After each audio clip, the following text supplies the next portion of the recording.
പ്രിയപ്പെട്ടവരെ, ഇന്ന് നമ്മൾ പറഞ്ഞുകൊണ്ടിരിക്കുന്നത് സാക്കിനായ നൂനിനും തെൻവീനിനും ശേഷമുള്ള വിധികളെ സംബന്ധിച്ച് 5 വിധികളുണ്ട്. അതിൽ ഒന്നാമത്തത് ഇൽഹാർ ആണ്. അതിന്റെ അക്ഷരങ്ങൾ കഴിഞ്ഞ ക്ലാസ്സിൽ നമ്മൾ പറഞ്ഞു. അതിന്റെ അക്ഷരങ്ങൾ 6 ഇന്ന് നമ്മൾ പറയാൻ പോകുന്ന വിഷയം സാക്കിനായ നൂനിനും തെൻവീനിനും ശേഷം 4 അക്ഷരങ്ങൾ വന്നാൽ, അഥവാ നൂൻ, മീം, വാവ്, യ, ഈ 4 അക്ഷരങ്ങൾ വന്നാൽ, അപ്പൊ സുക്കൂനുള്ള നൂനിന് ശേഷം, സാക്കിനായ നൂനിന് ശേഷം, തൻവീനിന് ശേഷം ഈ 4 അക്ഷരങ്ങൾ ഏതൊക്കെയാ? 4 അക്ഷരങ്ങൾ നൂൻ, മീം, വാവ്, യ. ഈ 4 അക്ഷരങ്ങൾ വന്നാൽ സാക്കിനായ നൂനിനെയും തെൻവീനിനെയും ശേഷമുള്ള ഈ 4 അക്ഷരങ്ങളിൽ, ഏത് 4 അക്ഷരങ്ങളിൽ? സാക്കിനായ നൂനിനും തൻവീനും ശേഷമുള്ള നൂൻ, മീം, വാവ്, യ, ഈ 4 അക്ഷരങ്ങളിൽ ചേർത്തിയിട്ട് മണിക്കണം. ചേർത്തുകയും മണിക്കുകയും ചെയ്യണം. ഇതിനാണ് ഇദ്ഗാം ബി ഗുന്ന എന്ന് പറയുന്നത്. അപ്പൊ സാക്കിനായ നൂനിനും തൻവീനും ശേഷമുള്ള വിധികൾ 5 രണ്ടാമത്തതാണ് ഇന്ന് നമ്മൾ പറയുന്നത്. ഒന്നാമത്തെ കഴിഞ്ഞ ക്ലാസ്സിൽ നമ്മൾ വിശദമായിട്ട് പറഞ്ഞിട്ടുണ്ട്, ഇൽഹാർ ആയിരുന്നു. അതിന്റെ അക്ഷരങ്ങൾ 6 ഇന്ന് നമ്മൾ പറയാൻ പോകുന്നത് സാക്കിനായ നൂനിനും തൻവീനും ശേഷമുള്ള വിധികളാകുന്ന രണ്ടാമത്തത് ഇദ്ഗാം ബിഗുന്നയാണ്. എന്താണ് ഇദ്ഗാം ബിഗുന്ന എന്ന് പറഞ്ഞാൽ? ചേർത്തി മണിക്കലാണ് ഇദ്ഗാം ബിഗുന്ന എന്ന് പറഞ്ഞാൽ. 2 കാര്യം ഇവിടെ ഉണ്ട്: ചേർത്തലും ഉണ്ട്, മണിക്കലും ഉണ്ട്. എന്തിനെയാണ് ചേർത്തുന്നത്? ഇദ്ഗാം ബിഗുന്നയുടെ 4 അക്ഷരമാകുന്ന നൂനിനെ, മീമിനെ, വാവിനെ, യാഇനെ, ഈ 4 അക്ഷരങ്ങളെ ചേർത്തുന്നു. എന്തിലേക്ക് ചേർത്തുന്നു? തൊട്ട് അല്ല, സാക്കിന നൂനെയും തെൻവീനെയും ചേർക്കുന്നു. എന്തിലേക്ക് ചേർക്കുന്നു? തൊട്ട് ശേഷമുള്ള നൂൻ, മീം, വാവ്, യാ, ഈ 4 അക്ഷരങ്ങളിലേക്ക് ചേർത്തുന്നു. അതാണ് ഇൻഷാ അള്ളാ നമ്മൾ പറയാൻ പോകുന്നത്. ഞാൻ സ്ക്രീനിൽ നിങ്ങൾക്ക് അതിന്റെ ഉദാഹരണം കാണിച്ചു തരാം. സാക്കിനായ നൂനിനും തെൻവീനിനും ശേഷമുള്ള വിധികൾ, അതിൽ രണ്ടാമത്തത് ഇദ്ഗാം ബി ഗുന്നയാണ്. ഇദ്ഗാം ബി ഗുന്ന ഇൻഷാ അള്ളാ സ്ക്രീനിൽ പരമാവധി നമുക്ക് സൂം ചെയ്ത് വലുതാക്കി കാണിക്കുന്നുണ്ട്. കണ്ടല്ലോ? രണ്ടാമത്തത് ഇദ്ഗാമുൻ ബി ഗുന്ന. ഇദ്ഗാം മാത്രമല്ല, ബി ഗുന്നയുണ്ട്. 2 കാര്യങ്ങളുണ്ട്. ഇദ്ഗാമോടുകൂടെ, ഗുന്നത്തോടുകൂടെ ഇദ്ഗാം ചെയ്യുക. ഇദ്ഗാം എന്ന് പറഞ്ഞാൽ ചേർത്തുക എന്നാണ്. ബി ഗുന്ന എന്ന് പറഞ്ഞാൽ മണിക്കലോടുകൂടെ. അപ്പൊ മണിക്കലുണ്ട്, ചേർത്തലുണ്ട്. നമുക്ക് ഉദാഹരണം പറയുമ്പോൾ വിശദമായിട്ട് നിങ്ങൾക്ക് മനസ്സിലാക്കാൻ പറ്റും. ഇതിന്റെ അക്ഷരങ്ങൾ, രണ്ടാമത്തെ സാക്കിന നൂനിനും തൻവീനും ശേഷമുള്ള 5 വിധികളിൽ രണ്ടാമത്തത് ഇദ്ഗാം ബിഗുന്നയാണ്. എന്താണ് ഇദ്ഗാം ബിഗുന്ന എന്ന് പറഞ്ഞാൽ? ചേർത്തി മണിക്കുക. ഇദ്ഗാം എന്ന് പറഞ്ഞാൽ ചേർത്തുക, ബിഗുന്ന എന്ന് പറഞ്ഞാൽ മണിക്കുക. ഇതിന്റെ അക്ഷരങ്ങൾ 4 നൂൻ, വാവ്, മീം, യ.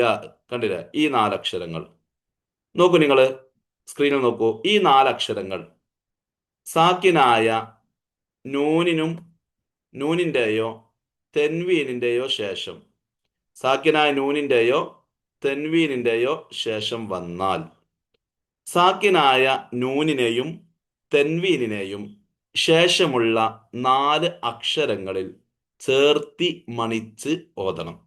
നന്നായിട്ട് മനസ്സിലാക്കണം. നമ്മൾ പറഞ്ഞുകൊണ്ടിരിക്കുന്നത് സാക്കിനായ നൂനിനും തൻവീനിനുള്ള ശേഷമുള്ള 5 നിയമത്തെ പറ്റിയാണ്. 5 നമ്മൾ എത്രണ്ണം പറഞ്ഞു? ഒന്ന് ഇന്നലെ പറഞ്ഞു. ഏതാ ഇന്നലെ പറഞ്ഞത്? ഇൽഹാർ ആണ്. ഇൽഹാർ എന്ന് പറഞ്ഞാൽ വെളിവാക്കുക എന്നാണ്. അതിന്റെ അക്ഷരങ്ങൾ 6 നമ്മൾ പറഞ്ഞു. ഹംസ്, ഹ, ഐന്, ഹ, ലൈന്, ഖ എന്ന് നമ്മൾ പറഞ്ഞു. ഇന്ന് നമ്മൾ പറയുന്നത് സാക്കിനായ നൂനിനും തൻവീനും ശേഷമുള്ള വിധികളിൽ രണ്ടാമത്തത് ഇദ്ഗാം ബിഗുന്നയാണ്. ഇതിന്റെ അക്ഷരങ്ങൾ 4 നൂൻ, മീം, വാവ്, യ. കണ്ടോ? നോക്കൂ നിങ്ങൾ. നൂന്, വാവ്, മീം, യ. നൗമി എന്ന് ഓർത്ത് വെച്ചാൽ മതി. നൗമി എന്ന് ഓർത്ത് വെച്ചാൽ മതി. നൗമി. നൂനുണ്ട്, അതിൽ വാവുണ്ട്, മീമുണ്ട്, യാ ഉണ്ട്. നൗമി എന്ന് ഓർത്ത് വെച്ചാൽ അതിൽ ഈ 4 അക്ഷരം ഉണ്ടാവും. അപ്പൊ ഈ 4 അക്ഷരങ്ങൾ സാക്കിനായ നൂനിന്റെയോ തെൻവീനിന്റെയോ ശേഷം വന്നാൽ, സാക്കിനായ നൂനിന്റെയോ തെൻവീനിന്റെയോ ശേഷം വന്നാൽ, സാക്കിനായ നൂനിനെയും തെൻവീനിനെയും ശേഷമുള്ള ഈ 4 അക്ഷരങ്ങളിൽ ചേർത്തി മണിച്ച് ഓതണം. അപ്പൊ അവിടെ 2 കാര്യമാണുള്ളത്. ഒന്ന് ചേർത്തുക, മറ്റൊന്ന് മണിക്കുക. മണിക്കുക എന്ന് പറഞ്ഞാൽ എന്താ? മൂളുക എന്നാണ്, അല്ലെ? മൂളുക എന്നാണ് മണിക്കുക എന്ന് പറഞ്ഞാൽ. അപ്പൊ അവിടെ 2 കാര്യമുണ്ട്. ഈ സാക്കിനായ നൂനിനെയും തെൻവീനിനെയും ചേർത്തണം. എന്തിലേക്ക്? തൊട്ട് ശേഷമുള്ള ഈ നാലക്ഷരത്തിലേക്ക് ചേർത്തുന്നു. ചേർത്തിയാൽ മാത്രം പോരാ, എന്തും വേണം, മണിക്കുകയും ചെയ്യണം. ചേർത്തിയാൽ മാത്രം പോരാ, മണിക്കുകയും ചെയ്യണം.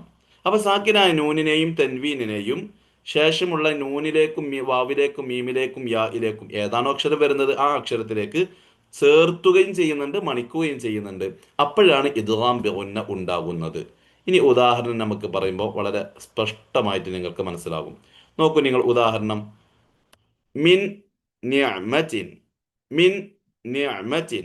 അവിടെ മിൻ എന്നുള്ള സാക്കിനായ നൂനുണ്ട്, തൊട്ട് ശേഷം വേറെ ഒരു നൂനും ഉണ്ട്. അപ്പൊ സാക്കിനായ നൂനിന് ശേഷം എന്ത് വന്നു? നൂൻ വന്നാൽ ഇവിടെ എന്താ നിയമം? ഇദ്ഗാം ബിഗുന്നയാണ്. എന്ന് വെച്ചാൽ സാക്കിനായ നൂനിനെ ശേഷമുള്ള നൂനിലേക്ക് ചേർത്തണം, മണിക്കുകയും ചെയ്യണം. മണിക്കുക എന്ന് പറഞ്ഞാൽ മൂളുകയും ചെയ്യണം. അപ്പൊ എങ്ങനെ ഓതുക? മിൻ നിഅമത്തിൻ. മിൻ നിഅമത്തിൻ. കണ്ടോ?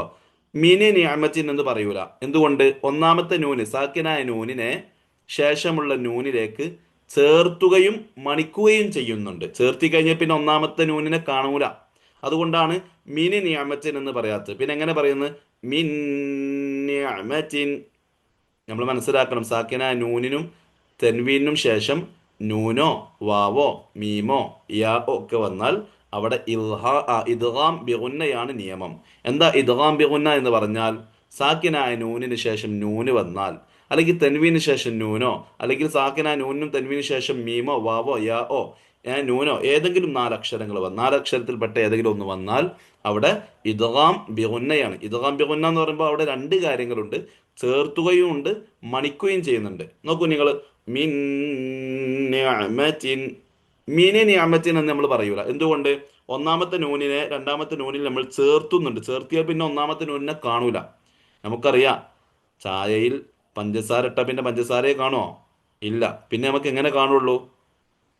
പിന്നെ എങ്ങനെ നമുക്ക് കാണുള്ളൂ? മധുരം ഉണ്ട് എന്നുള്ള രൂപത്തിൽ നമുക്ക് മനസ്സിലാക്കാൻ പറ്റുള്ളൂ. എന്നതുപോലെ തന്നെ രണ്ടാമത്തെ നൂനിൽ ശബ്ദം ഉണ്ട്. അപ്പൊ നമുക്ക് മനസ്സിലാക്കാം ഒന്നാമത്തെ നൂൻ അതിലുണ്ട് എന്ന് മനസ്സിലാക്കാം. ഉച്ചാരണത്തിൽ നമുക്ക് രണ്ട് നൂനും വേറെ മനസ്സിലാക്കാൻ പറ്റൂല. അപ്പൊ മിനി നിഅമത്തിൻ എന്ന് പറയാണ്ട് മിൻ നിഅമത്തിൻ എന്നാണ് പറയുക. മനസ്സിലായല്ലോ? രണ്ടാമത്തെ ഉദാഹരണം നോക്കൂ. അംഷാജിൻ നബ്തലീഹ്. അംഷാജിൻ നബ്തലീഹ്. അംഷാജിൻ. ജീമിന് എന്തുണ്ട്? തെൻവീൻ ഉണ്ട്. തെൻവീന് ശേഷം നൂൻ ഉണ്ട്. അപ്പൊ തെൻവീന് ശേഷം നൂന് വന്നതുകൊണ്ട് തെൻവീനിനെ ശേഷമുള്ള നൂനിലേക്ക് ചേർത്തുന്നു. ചേർത്തിയാൽ മാത്രം പോരാ, മണിക്കുകയും ചെയ്യുന്നു. മിന്യാമത്തിന്റെ അവിടെ അങ്ങനെ തന്നെ. നൂനിനെ ശേഷമുള്ള നൂനിലേക്ക് ചേർത്തിയാൽ മാത്രം പോരാ, അവിടെ മൂളുകയും മണിക്കുകയും ചെയ്യുന്നു. അംഷ ജിന്ന. ജിന്നബ്തലി. ജിന്നബ്തലി. കണ്ടോ? ജിൻ. ജിൻ എന്നുള്ള തെൻവീന് അംഷാജിൻ നബ്തലി എന്ന് പറയൂല. പിന്നെ അംഷാജിൻ നബ്തലി എന്നേ പറയുള്ളൂ. എന്ന് വെച്ചാൽ തെൻവീന് ശേഷമുള്ള നൂനിലേക്ക് ചേർത്തിയിട്ട് അങ്ങ് മണിക്കുക എന്നല്ലാണ്ട് നൂൻ തെൻവീന് വേറെ വെളിവാകുക, അതുപോലെ തന്നെ നൂന് വേറെ വെളിവാകുക എന്നൊരു വെളിവാകൽ ഇദ്ഹാറല്ല ഇവിടെ നിയമം. ഇവിടെ ഉള്ള നിയമം എന്താണ്? ഇദ്ഗാം ബിഗുന്നയാണ്. അപ്പൊ അവിടെ രണ്ട് കാര്യമുണ്ട്. ഇദ്ഗാമും ഉണ്ട്, ബി ഉന്നയുണ്ട്, ഉന്നത്തുണ്ട്. എന്താണ് ഇദ്ഗാം എന്ന് പറഞ്ഞാൽ? ചേർത്തുക. എന്തിനെ ചേർത്തുക? സാക്കിനായ നൂനിനെയോ തെൻവീനിനെയോ ശേഷമുള്ള ഇവിടെ നൂനിലാണ് ചേർത്തുന്നത്, അതോടുകൂടെ തന്നെ മണിക്കുകയും ചെയ്യുക. അടുത്ത ഉദാഹരണം നോക്കൂ. മ്യൂവാൽ.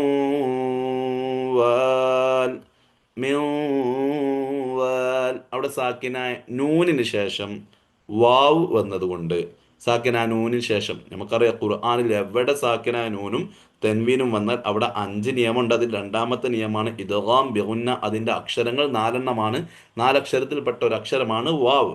അപ്പൊ മ്യൂവാൽ. മ്യൂവാൽ. സാക്കിനായ നൂനിന് ശേഷം വാവ് വന്നതുകൊണ്ട് സാക്കിനായ നൂനിനെ ശേഷമുള്ള വാവിൽ ചേർത്തി മണിക്കുന്നുണ്ട്. അപ്പോൾ അവിടെ ചേർത്തുകയും ചെയ്യുന്നുണ്ട്, മണിക്കുകയും ചെയ്യുന്നുണ്ട്. എന്തുകൊണ്ട് അവിടെ ശബ്ദമല്ല? എന്തുകൊണ്ട് അവിടെ ശബ്ദമല്ല? അതിന്റെ മറുപടി ഇൻഷാ അല്ലാഹ് പറയാം. ഇപ്പൊ പറഞ്ഞുതരാം. സാക്കിനായ നൂനിനും തൻവീനും ശേഷം നൂനിലും മീമും വന്നാൽ, നൂനും മീമും വന്നു കഴിഞ്ഞാൽ അവിടെ ശബ്ദമുണ്ട്. വാവിലും യാലും ശബ്ദം ഉണ്ടാവൂല. അതിന്റെ കാരണം ഇൻഷാ അല്ലാഹ് നമുക്ക് പറയാം. ഇനി അടുത്ത ഉദാഹരണം നോക്കൂ. യൗമ ഇദിൻ വാഹിബ. യൗമ ഇദിൻ വാഹിബ. തൻവീന് ശേഷം യൗമ ഇതിൻ എന്നുള്ള തൻവീന് ശേഷം വാവ് വന്നതുകൊണ്ട് തൻവീനിനെ ശേഷമുള്ള വാവിൽ ചേർത്തി മണിക്കുന്നുണ്ട്. ചേർത്തുകയും ചെയ്യുന്നുണ്ട്, മണിക്കുകയും ചെയ്യുന്നുണ്ട് എന്നല്ലാണ്ട് വെളിവാക്കിയിട്ട് യൗമ ഇതിൻ വാഹിബ എന്നല്ല പറയാ. യൗമ ഇതിൻ വാഹിബ എന്നാ പറയാ. അടുത്ത ഉദാഹരണം നോക്കൂ. അൻമൻ. അൻ അൻമൻ എന്ന് പറയൂല, വെളിവാക്കൂല. പിന്നെ അൻമൻ, ഒന്നാമത്തെ നൂന് രണ്ടാമത്തെ മീമിലേക്ക് ചേർത്തിയിട്ടുണ്ട്. ചേർത്തി കഴിഞ്ഞാൽ ഒന്നാമത്തെ നൂനിനെ നമുക്ക് പിന്നെ ഉച്ചാരണത്തിൽ കൊണ്ടുവരാൻ പറ്റൂല. അതുകൊണ്ട് അനിമൻ എന്ന് പറയൂല. പിന്നെ എങ്ങനെ പറയുള്ളൂ? അൻമൻ. സാക്കിന നൂൻ ശേഷം മീമ് വന്നാൽ സാക്കിന നൂനിന് ശേഷമുള്ള മീമിലേക്ക് ചേർത്തിയത് കൊണ്ട് അവിടെ ഇദ്ഗാമുണ്ട്, ചേർത്തുക എന്നുള്ളതുണ്ട്, ബി ഉന്ന മണിക്കുക എന്നുള്ളതുണ്ട്. അപ്പോൾ ഇദ്ഗാം ബി ഉന്നയാകുമ്പോൾ ചേർത്തി മണിച്ച് ഓതണം. അമ്മൻ എന്നാണ് ഓതേണ്ടത്. ഇനി അടുത്ത ഉദാഹരണം. ഖൈറും മിൻ. ഖൈറുൻ എന്നുള്ള റാഇന് തൻവീൻ ദമ്മുണ്ട്. തൻവീനു ശേഷം മീം വന്നാൽ, തൻവീൻ സാക്കിന നൂനും തൻവീനു ശേഷം മീം എന്ന അക്ഷരം വന്നാൽ ഇദ്ഗാം ബിഗുന്നയാണ്. അപ്പൊ തൻവീനെ ശേഷമുള്ള മീമിലേക്ക് ചേർത്തുകയും ചേർത്തി മണിക്കുകയും ചെയ്യണം. അതാണ് ഖൈറും മിൻ. ഖൈറും മിൻ അങ്ങനെയാണ് ഓതേണ്ടത്. ഇനി സാക്കിന നൂന് ശേഷമുള്ള നാലാമത്തെ അക്ഷരമാകുന്ന യനെ പറ്റിയ പറയുന്നത്. മൻ യഖൂലു. മൻ യഖൂലു. സാക്കിന നൂന് ശേഷം യാ വന്നാൽ അവിടെ ഇദ്ഗാം ബിഗുന്നയാണ്. നൂനിനെ ശേഷമുള്ള യായിലേക്ക് ചേർത്തി മണിച്ച് ഓതണം. അതുപോലെ തന്നെ ആയത്തുൻ യുഅ്രിദു. സാക്കിന തൻവീന് ശേഷം യാ വന്നതുകൊണ്ട് തൻവീന് ശേഷമുള്ള യായിലേക്ക് ചേർത്തി മണിച്ചു ഓതണം. ഇവിടെ ഇദ്ഗാം ബിഗുന്നയുടെ നാലക്ഷരം നമ്മൾ പറഞ്ഞു. ഈ നാലക്ഷരങ്ങൾ വളരെ വിശദമായി അതിന്റെ ഉദാഹരണം നമ്മൾ പറഞ്ഞു. ഇവിടെ നോക്കണം. സാക്കിന നൂന് ശേഷം നൂന് വന്നപ്പോഴും സാക്കിന നൂനും തൻവീനു ശേഷം നൂനും അതുപോലെ തന്നെ നമ്മുടെ മീമും വന്നപ്പോൾ അവിടെ ഇദ്ഗാം ബിഗുന്നക്ക് രണ്ടാമത്തെ അക്ഷരത്തിന് ശബ്ദ ഉണ്ട്. അതുപോലെ തന്നെ സാക്കിന നൂന് ശേഷം വാവും യാവും വന്നപ്പോൾ അവിടെ ശബ്ദ അല്ല. എന്താ അതിന്റെ കാരണം? ഇദ്ഗാം രണ്ട് രൂപത്തിൽ ഇദ്ഗാം ഉണ്ട്. ശക്തമായ ഇദ്ഗാം ഉണ്ട്, ശക്തമല്ലാത്ത ഇദ്ഗാം ഉണ്ട്. ഇദ്ഗാം ഖഫിയും ഉണ്ട്, ഇദ്ഗാം പിന്നെ സഖീലയുണ്ട്, ഖഫീഫയുണ്ട്. ഇദ്ഗാം ശക്തമല്ലാത്ത ഇദ്ഗാമിന്റെ അക്ഷരങ്ങളാണ് വാവും യാവും. അതുകൊണ്ട് അവിടെ ശബ്ദം ഉണ്ടാവൂല. ശക്തമായ ഇദ്ഗാമിന്റെ അക്ഷരങ്ങളാണ് മീമും നൂനും. അതുകൊണ്ട് അവിടെ ശബ്ദം ഉണ്ടാകും എന്നാണ് അതിന്റെ കാരണം. എല്ലാവർക്കും സാക്കിന നൂനും തൻവീനു ശേഷമുള്ള വിധികളെ സംബന്ധിച്ച് പറഞ്ഞപ്പോൾ മനസ്സിലായിട്ടുണ്ടാകും എന്ന് വിചാരിക്കുന്നു. ഇൻഷാ അള്ളാഹ് നമുക്ക് വിശുദ്ധമായ ഖുർആനിൽ നിന്ന് സൂറത്തുൽ വാഖിഅ നമ്മൾ ഇന്നലെ ഓതിയതിന്റെ ബാക്കി ഭാഗത്തിൽ സാക്കിന നൂനും തൻവീനു ശേഷമുള്ള വിധികളിൽ നിന്ന് ആ ആ പിന്നെ ഏതക്ഷരം ഇദ്ഗാം ബിഗുന്നയുടെ ഉദാഹരണങ്ങൾ ഇൻഷാ അള്ളാഹ് നമുക്കൊന്ന് കുറച്ച് പഠിക്കാം. അപ്പൊ ഞാൻ ഖുർആൻ ഇൻഷാ അള്ളാഹ് ഓപ്പൺ ചെയ്യാൻ പോവുകയാണ്. ഖുർആൻ ഓപ്പൺ ചെയ്യുമ്പോൾ അതിൽ നമുക്ക് കുറച്ച് ഭാഗങ്ങൾ ഓതാം. അപ്പൊ നിങ്ങൾക്ക് അതിന്റെ ഉദാഹരണ സഹിതം ഓതുമ്പോൾ നിങ്ങൾക്കതിൽ വളരെ സ്പഷ്ടമായിട്ട് വിഷയങ്ങൾ മനസ്സിലാക്കാൻ പറ്റും. അള്ളാഹു തആല നന്നായിട്ട് പഠിക്കാനും നമ്മുടെ ഖിറാഅത്തുകളിൽ അത് കൊണ്ടുവരാനും അള്ളാഹു തൗഫീഖ് ചെയ്യട്ടെ. നമ്മൾ പഠിച്ചാൽ മാത്രം പോരാ. കുറേ ആളുകൾക്ക് നിയമങ്ങൾ അറിയാം, പക്ഷെ എവിടെ പ്രയോഗിക്കണമെന്ന് അറിയില്ല. അതിന് വലിയ അറിവ് വേണം. അതിന് പ്രാക്ടീസാണ് വേണ്ടത്. അള്ളാഹു തആല തൗഫീഖ് നൽകി അനുഗ്രഹിക്കട്ടെ. അപ്പൊ സൂറത്തുൽ വാഖിഅ കയ്യിലുള്ള ആളുകൾ, ഖുർആൻ കയ്യിലുള്ള ആളുകൾ ജസ്റ്റ് ഒന്ന് സൂറത്തുൽ വാഖിഅ തുറന്നു വെക്കുക. നമ്മൾ ഇന്നലെ ഇൻഷാ അള്ളാഹ് എത്ര ആയത്തെ നമ്മൾ ഇന്നലെ ഓതി? കഴിഞ്ഞ ക്ലാസ്സിൽ നമ്മൾ ഓതി. അതിന്റെ ബാക്കി നമുക്ക് ഇൻഷാ അള്ളാഹു തആല നമുക്ക് ഓതാം. ഏഹ് പിന്നെ 40 ആയത്താണോ ഓതിയെ? അത് 45? 40 ആയത്താ തോന്നുന്നുണ്ട് അല്ലേ? ഇൻഷാ അള്ളാഹ് ആ 40ാമത്തെ ആയത്ത് മുതൽ നമുക്ക് നോക്കാം ഇൻഷാ അള്ളാഹ്. ഖുർആനിൽ നോക്കണം. 40ാമത്തെ ആയത്ത് മുതൽ നമുക്ക് ഓതാം. أعوذ بالله من الشيطان الرجيم. بسم الله الرحمن الرحيم.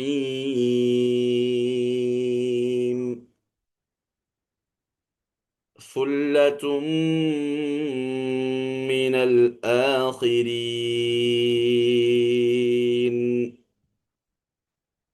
ثلة من الآخرين അവിടെ ശ്രദ്ധിക്കണം.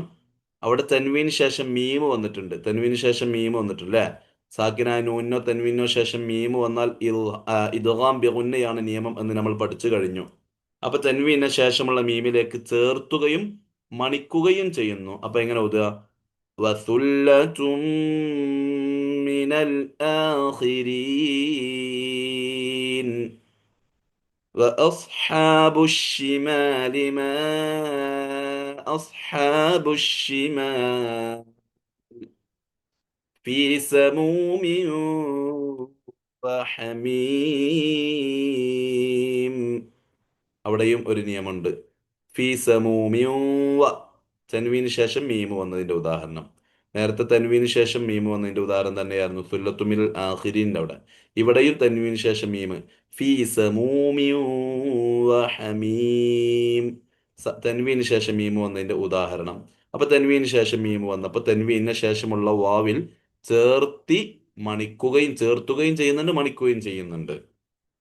ഇനി في سموم وحميم وظل من يحموم. അവിടെ ഒരുപാട് നിയമം. ഫീ സമൂമിൻ വ തൻവീന് ശേഷം വാവ് വന്നു. വ ഹമീമിൻ വദില്ലിൻ ചേർത്തി വായിക്കുമ്പോൾ ചേർത്തി ഓതുമ്പോൾ വ ഹമീമിൻ വദില്ലിൻ മിൻ യഹ്മൂം. വ ഹമീമിൻ തൻവീന് ശേഷം വാവ് വന്നപ്പോൾ ഇദ്ഗാം ബിഗുന്ന. അതുപോലെ തന്നെ വദില്ലിമ്മിൻ തൻവീന് ശേഷം മീമ് വന്നപ്പോൾ ഇദ്ഗാം ബിഗുന്ന. മീയഹ്മൂം സാക്കിന നൂൻ ശേഷം യാ വന്നപ്പോഴും ഇദ്ഗാം ബിഗുന്ന. അവിടെയൊക്കെ ഇദ്ഗാം ബിഗുന്നയാണ്. മനസ്സിലായല്ലോ? ലാ ബാരിദിൻ വലാ കരീം. കണ്ടോ? ലാ ബാരിദിൻ വ തൻവീന് ശേഷം വാവ് വന്നപ്പോൾ ഇദ്ഗാം ബിഗുന്ന വീണ്ടും. വലാ കരീമിൻ ഇന്നഹും. അവിടെ എന്താ നിയമം? ലാ ബാരിദിൻ വലാ കരീമിൻ ഇന്നഹും. കൂട്ടി ഓതാണെങ്കിൽ അവിടെ തെൻവീന് ശേഷം ഹംസ വന്നതുകൊണ്ട് ഇന്നലെ നമ്മൾ പറഞ്ഞ ഇൽഹാറാണ് വിധി. ഇൽഹാറാണ്, വെളിവാക്കി ഓതണം. ഇന്നഹും കാനൂ ഖബ്ല ദാലിക മുത്റഫീൻ وكانوا يصرون على الحنث العظيم. ഹിൻസി അവിടെ ഇഖ്ഫ ആണ്. ഇൻഷാ അല്ലാഹ് പറയാം. وكانوا يقولون أإذا متنا وكنا ترابا وعظاما. തുറാബൻ വ തൻവീന് ശേഷം വാവ് വന്നാൽ ഇദ്ഗാം ബിഗുന്ന. وعظاما أإنا لمبعوثون. وعظاما തൻവീന് ശേഷം ഹംസ വന്നാൽ ഇൽഹാർ, ഇന്നലെ നമ്മൾ പറഞ്ഞ വെളിവാക്കി ഓതണം എന്നുള്ള നിയമം. അവ آباؤنا الأولون قل إن الأولين والآخرين لمجموعون إلى ميقات يوم معلوم. യൗമിൻ തൻവീന് ശേഷം മീമ് വന്നതുകൊണ്ട് ഇദ്ഗാം ബിഗുന്ന. 50 ആയത്ത് ഇൻഷാ അല്ലാഹ് ബാക്കി നമുക്ക് അടുത്ത ക്ലാസ്സിൽ ഓതുകയും അടുത്ത നിയമം പഠിക്കുകയും ചെയ്യാം. അല്ലാഹു തആല നമ്മൾ പറഞ്ഞതും പഠിക്കുന്നതൊക്കെ നാഫിയ ഇൽമായി ഖബൂൽ ചെയ്ത് അനുഗ്രഹിക്കട്ടെ. ആമീൻ ബിറഹ്മതിക യാ അർഹമർ റഹീമീൻ.